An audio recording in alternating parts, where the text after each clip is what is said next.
In this video, I will show you how you can set up Touch ID on your iPad 11 A16. Now to set up Touch ID on your iPad, just go to Settings, and under Settings, just scroll down and tap on Touch ID and Passcode. After you tap on Touch ID and Passcode, then on this page, just scroll down and tap on Add a Fingerprint.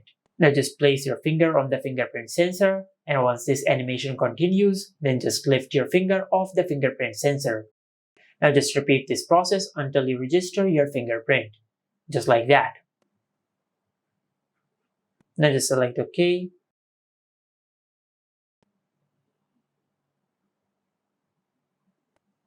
Now just select Continue. Now just continue registering your fingerprint. And once you have registered your fingerprint, then just tap on Continue.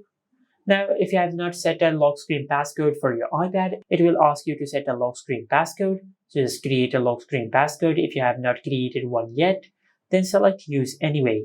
Now just enter your lock screen PIN one more time to confirm your PIN. Then tap on Done. And after you do that, you'll register your fingerprint on your iPad. As you can see, you can unlock your iPad using your fingerprint, just like that. And this is it. Make sure to like, comment, and subscribe. Thank you for watching.